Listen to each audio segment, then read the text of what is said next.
Jim, our next question is our last question here today, sent on Twitter using the hashtag CornyDriveThru from Ben Nicky.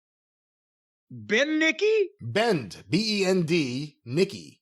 Oh, Bend Nicky. That's right. All right. When did choking become legal in wrestling? Sleepers were legal, but the blatant choke wasn't. Now you could choke a guy out and win the match. Why? Well, that's a good question. The UFC, as best I can tell. And now here's, maybe you know this, Brian. I am assuming that still a double-handed around the throat throttle choke from the mount is still illegal in the UFC. I don't see it often, if at all. I assume that's still illegal, right? I would believe so, and I don't think I've seen that in wrestling in a while either, actually, now that you say that. Well, no, because remember they fucking said they didn't want anybody to do that, and they fired Bryan Danielson 10 years ago in the WWF. No, the first thing I'm going to do as a heel, you haven't seen me wrestle in a while, thank goodness. But first thing I would do is I'd get on top of the babyface and fucking strangle him because I'm a pussy and I want to win by any means necessary. But it's what they've told the guys not to do anymore because kids might imitate it. But having said that, it used to be, yes, a sleeper was called legal because it compressed the carotid arteries in your neck and cut the flow of blood off to the brain. And this is legitimate. And that's why you passed out and not because of lack of oxygen. And now with the rear naked choke, you're kind of performing the same function, but also, you can't really goddamn breathe either in that type of thing. But it's not, when you're double-handed choking somebody, you're just depriving their air, period. But when you've got either a sleeper or the rear naked choke or whatever, you are technically compressing the arteries and cutting off the blood flow. And either one will make you pass out. It's just they've decided that one's legal in the UFC and MMA now, so wrestling has picked that up. So yes, a choke, and it used to be that the referees would signify that when you had a properly applied sleeper hold in wrestling, that it was not on the throat, couldn't be on the throat.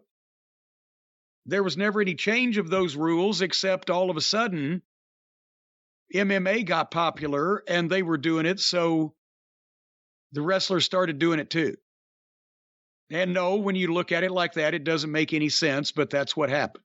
Do you think too many people in or around wrestling use the success of UFC and the rise of MMA as a reason to change things in wrestling that you may not need to change? The idea that, well, you can now have smaller guys beat bigger guys because the UFC established that, smaller guys could be deadly black belts too. Yeah.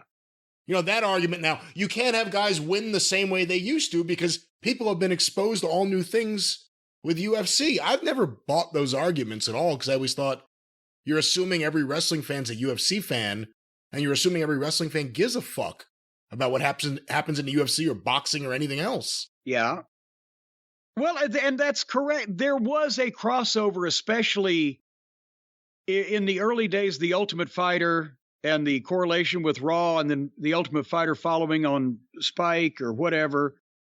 There was a big correlation of fans and there was a crossover. And yes, you can take a variety of things from mixed martial arts and the UFC and apply them to pro wrestling. It doesn't mean you had to do everything.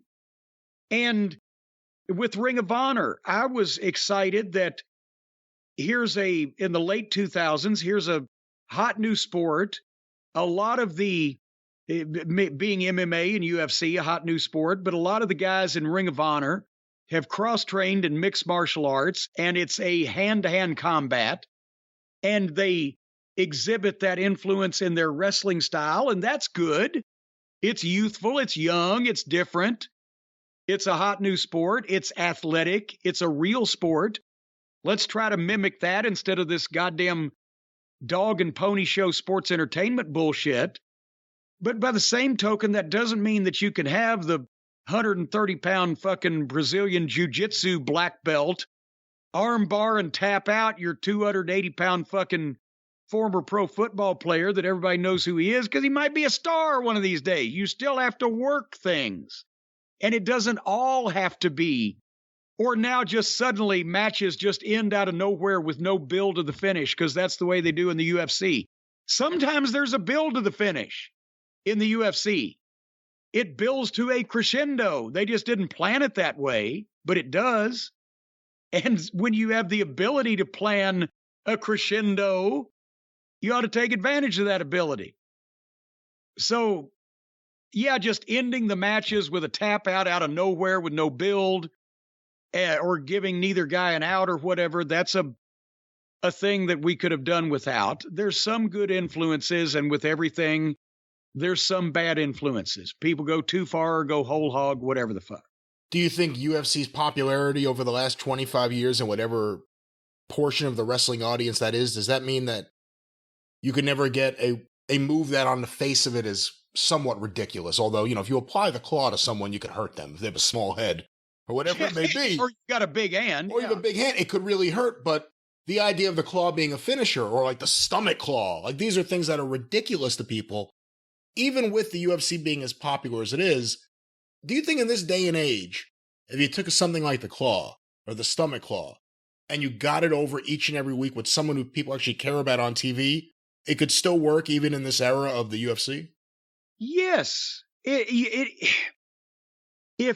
If it's somebody that people care about and they're doing it in a fashion that doesn't slap you in the face with being phony or silly or unrealistic, you can get anything over.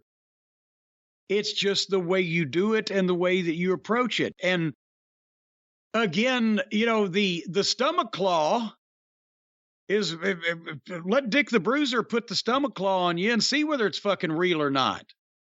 There's elements of there's certain elements of people who think that everything in wrestling is and always has been bullshit. And that's not true. The figure 4 leg lock you can fuck somebody up with if you fucking want to, and if you have it on them, you can fuck them up. Whether or not you could apply it on a trained, skilled fighter without their cooperation is another issue, but all this shit hurts in one fashion or another. You just get somebody. If Andre the Giant's finish had been the claw, people would have bought the fucking claw. Because look at this, hand's the size of catcher's mitts. But now it's harder. The bar of proof is harder these days because everybody thinks everything is bullshit. Your shit has to look better or be more different or in some way be more legitimate. You can't get away with everything you used to because people are looking for it now. But you can get almost anything over in the right circumstance and with certain individuals.